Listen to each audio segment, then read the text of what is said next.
let's check out some vinyl. Hello everybody and welcome back to another edition of Vinyl Lore, where we take a random record and learn a thing or two about it. And today's vinyl is Duty Now for the Future by DEVO. It was released in '79 under Warner Brothers Records, and it stands at 13 tracks and 39 minutes in length.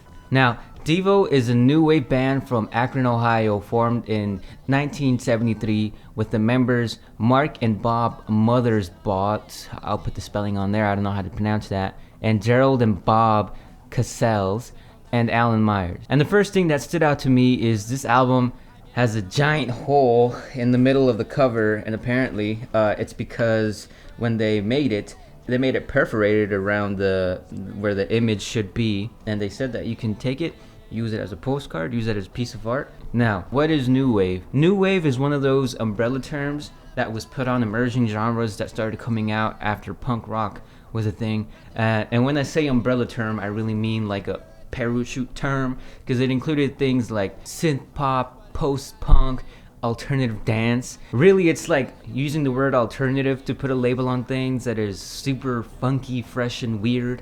And I guess, you know, this is what this is, super funky, fresh, and weird. And I think when you're pushing boundaries and doing something new, there's going to be growing pains on both the consumer side and the production side. I say that to say the reviews on this album vary wildly. But what I will say is, according to the research that I did on this record, the production for it was marred with dissatisfaction. From what I can find, it was mostly due to the producer of this record, Ken Scott of Comos Productions Incorporated. Bob Mothersbaugh, I don't know if I'm saying that right, one of the founding members said, quote, "I didn't like Ken Scott because from the start he didn't get DEVO, our ideas and vision."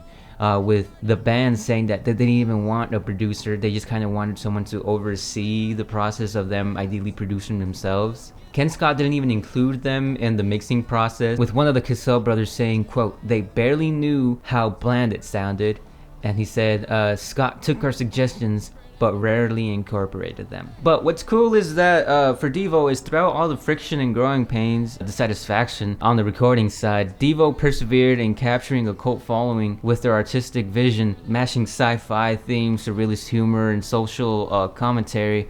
And I mean, the name DEVO means de-evolution. In case you didn't know that, I find that pretty cool, pretty funny. Yeah. Anyways, this was Vinyl Lore with Daniel Rincon. This was DEVO, Duty Now for the Future. Thanks for watching.